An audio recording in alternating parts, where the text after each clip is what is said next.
Hello అందరికీ, ఆదివారం కదా అని చెప్పేసి మేమైతే మా ఊరు వచ్చేసాం. మా అత్తయ్య వాళ్ళ ఇంటికి రాగానే వేడివేడి పూరి చికెన్ తినేసి ఇలా ఆడడం స్టార్ట్ చేసేసాం.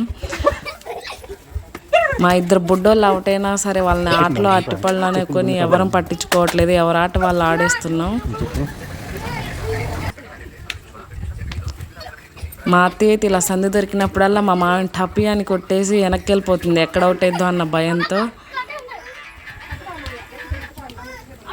ఇంకా మా అమ్ముల తల్లి అయితే సందు దొరికితే ఎవరిని కొట్టకుండా వదలట్లేదు, అందరినీ కొడుతూనే ఉంది.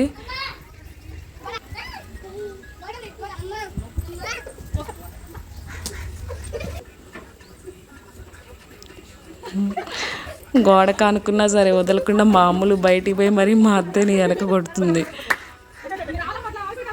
మా వాడు డ్యాన్స్ చేస్తున్నాడు వాళ్ళ నాయనమ్మ ముందు.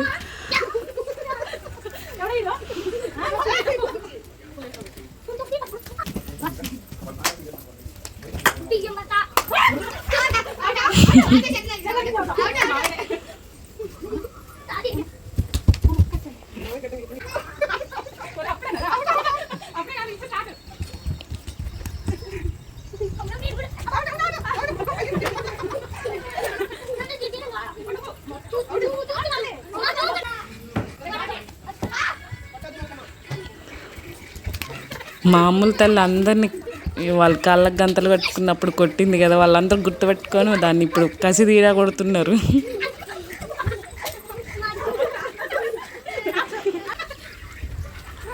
ఇప్పుడు మా బుడ్డోడి టైం వచ్చేసింది. ఇక వాడి ఈపు మాత్రం వాచిపోద్ది అందరు కొట్టే దెబ్బలకి. వాడు అంతగానం కొట్టాడు అందరినీ.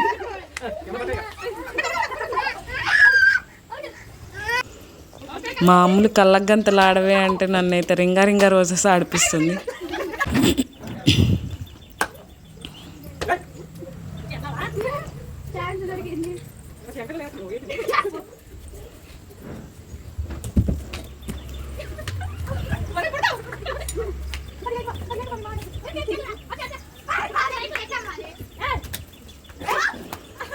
ఇంకా ఆడడం అయిపోయిన తర్వాత భోజనం చేసేసి మా అమ్మ వాళ్ళ చేనుకి వచ్చేసాము.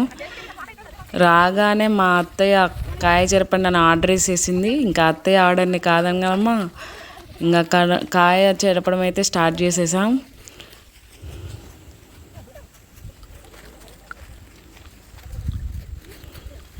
ఈ కనిపిస్తున్న కాయ మొత్తం మా అమ్మ వాళ్ళ మిరపకాయ. కాయ చెరపడం తక్కువైతే నిలబడి నవ్వటాలు ఎక్కువైపోయింది. ఎన్నడూ చేను పని చేసిన ప్రాణాలు కాదు కదా. ఇంక మీ అందరం చేసేస్తాడే ఏమైనా తక్కువ అన్నట్టు మా బొడ్డోడు కళ్ళంలోకి వచ్చేస్తున్నాడు. మేమందరం చేతులతో చెరిపేస్తుంటే మామూలు తల్లి చాలా తెలివిగా చేతులకి కవర్ పెట్టుకొని మరీ కాయల్ని చెరిపేస్తుంది.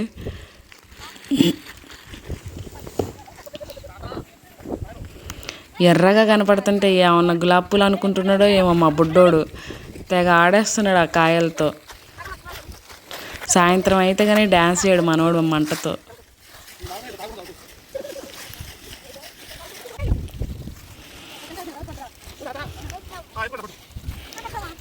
మిరపకాయల బుట్ట నాకెత్తమని గొడవ పడుతుంది మామూలు తల్లి. ఎవరు ఎత్తలేదు తనకి, మా వాళ్ళు ఎత్తుకున్నారు. ఎవరు ఎత్తపోయేసరికి బుట్టను లాక్కుని వెళ్ళిపోతుంది.